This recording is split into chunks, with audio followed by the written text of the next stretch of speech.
মুর্শিদাবাদের দৌলতাবাদে ডিওয়াইএফআই এর উদ্যোগে মঙ্গলবার সকালে কার্তিক ঘোষ, রেজওয়ান হোসেন, রমজান আলী ও মহরম আলীর স্মরণে আয়োজিত হল 28তম বর্ষের রক্তদান শিবির।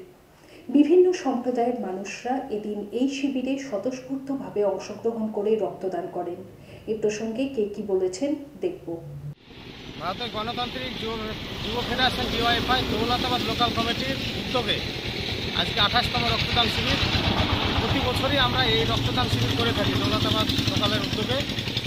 দেখুন, বর্তমান যা পরিস্থিতি, প্রতিনিয়ত মুমূর্ষ রোগীদের রক্তের প্রয়োজন হয়।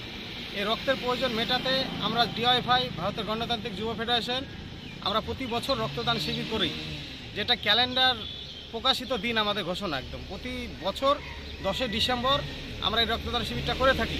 শুধু দৌলতাবাদ লোকাল কমিটি না, পশ্চিমবঙ্গ তথা ভারতবর্ষে যুব সংগঠনে রক্তদান শিবির করে থাকে। দিনের দিন যা রক্তের প্রয়োজন, সেই রক্তের চাহিদা, সেই চাহিদার 95% যুব সংগঠন করে থাকে ডিওয়াইএফআই। আজকে ঠিক আমাদের দৌলতাবাদ লোকাল কমিটিতে সেই কাজটা অনুষ্ঠিত হচ্ছে। এই পর্যন্ত প্রায় আমাদের আজকে অনুষ্ঠানটা শুরু হওয়ার কথা ছিল বেলা 10টার সময়, যদি আবহাওয়া খারাপ তার জন্যে বেলা 11:30 পরে আমরা শুরু করেছি। এ পর্যন্ত আমাদের 15 জন রক্তদাতা রক্ত দিয়েছেন।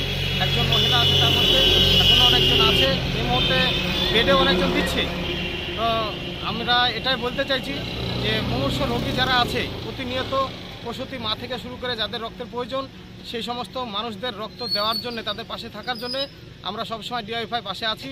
আপনাদের উদ্দেশ্যে এই বার্তা দিতে চাই যে আপনারা মানুষকে রক্ত দিন, স্বেচ্ছায় রক্তদান শিবির করুন, রক্তদান মহৎদান, এটাই বলার আমার উদ্দেশ্য।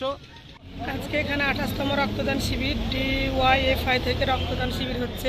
প্রত্যেক বছরে এটা করা হয়, আমরাও স্বেচ্ছায় রক্তদান করি। সবাইকে বলবো রক্তদান করুন, রক্তদান জীবনদান, সেই হিসাবে সবাইকে রক্তদান করুন, সবার জীবন বাঁচান, সেটাই বললাম আজকে। এবার দিয়ে 7ম আমার রক্তদান করা হলো। রক্তদান করে ভালোই লাগছে।